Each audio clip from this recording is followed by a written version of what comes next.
The worst part of marriage is fighting. Marriage is the best, but the worst part is fighting. And regardless of what you are tempted to think, nobody likes fighting. So regardless if you're tempted to think, no, she likes fighting. No, he enjoys it. Nobody likes fighting. No one enjoys, especially when, I'll tell you what happens in our marriage. In our marriage, it seems like the worst fights happen after the periods of the most closeness. And that's why it hurts so much, because we got so close, so close, so close, so close, and then the fight comes and it hurts that much more. And if you're like me, okay, it's cliche, everyone says it, but it's 100% true. Most fights, most major fights are usually about the dumbest of things.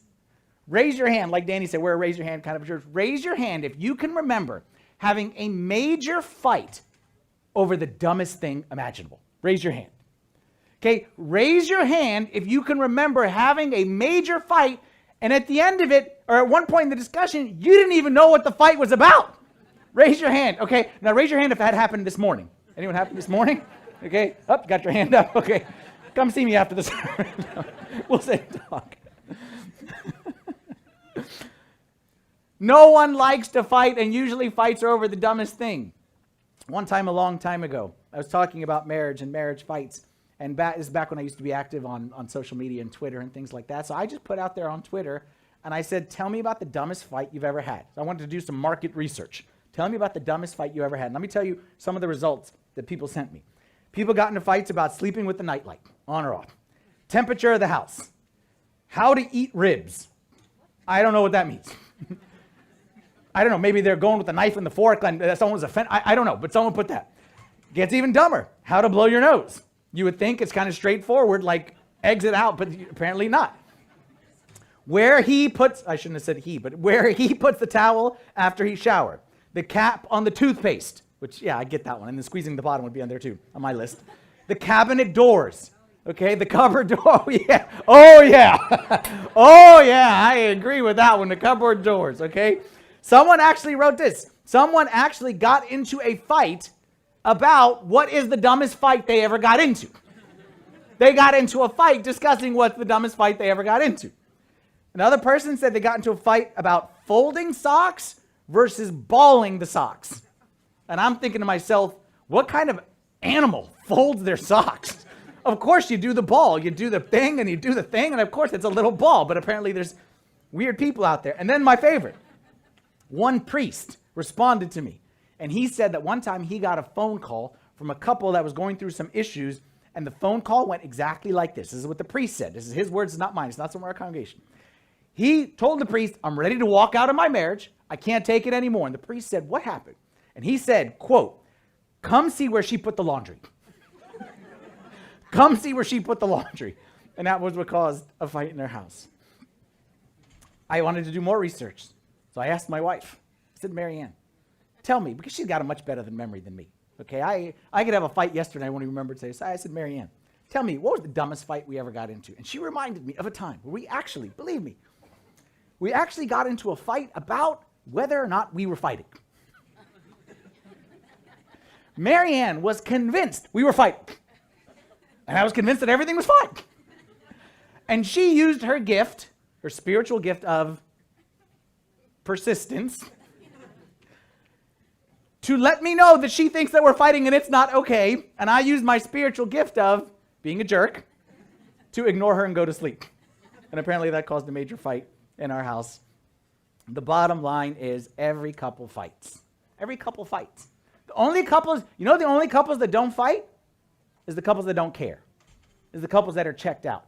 It's easy not to fight if you don't care, but if you care and you're invested, then we need to appreciate and understand and embrace the fact that fighting is a part of any relationship.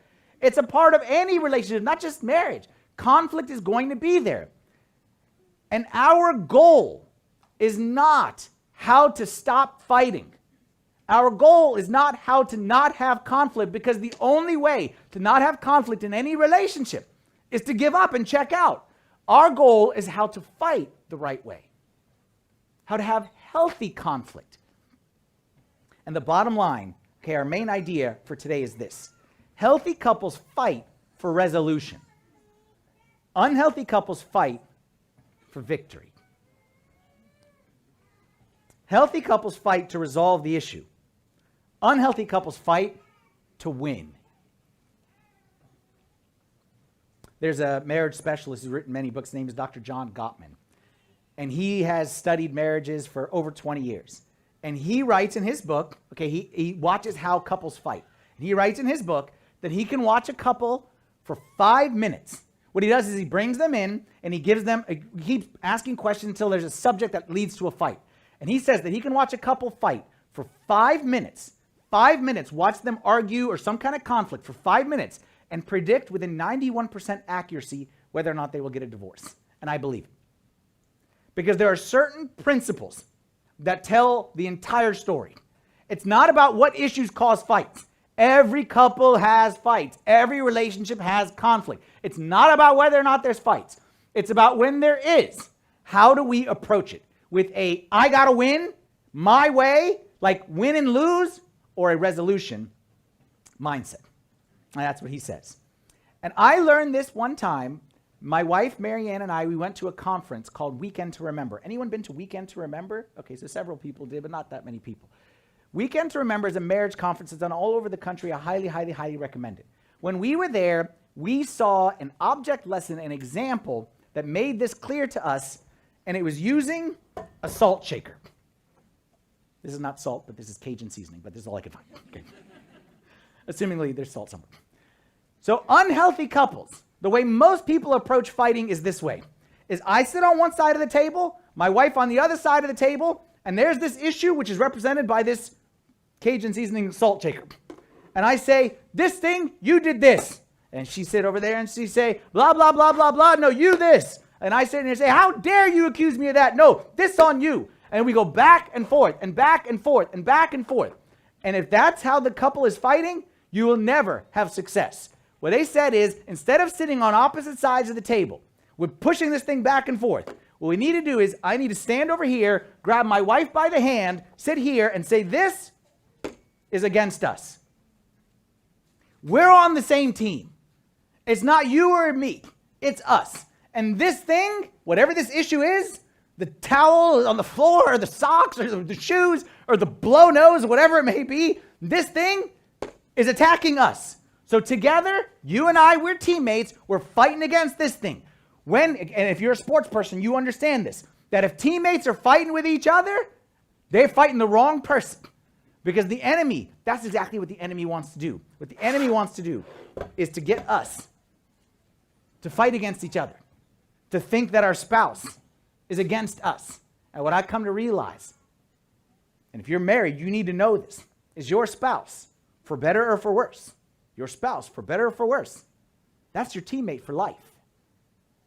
And that's the only teammate you got. So if you want to win the game, and you want to be on top when the scoreboard, when the timer says 0 at the end of the game, then you need to learn how to work with your teammate. Because that's the teammate that God chose for you. And that's the only teammate that you get. And you could sit there and complain. You could sit there and say they are, or she is, or he is. But in the end, that's your teammate. And that issue is threatening you guys together. St. Paul says it this way in Ephesians chapter 6, verse 12. He says, we do not wrestle against flesh and blood. You don't realize this is a marriage verse, but this is a marriage verse. This is a life relationship verse. We don't wrestle against flesh and blood. We wrestle against principalities, against powers, against rulers of the darkness of this age, against spiritual hosts of wickedness in the heavenly places.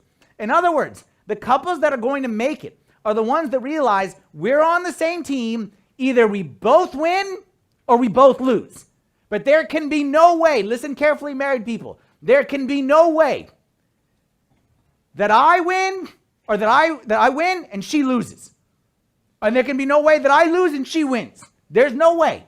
Because if there's losing, we both lose together because we are on the same team. Either we both win or we both lose.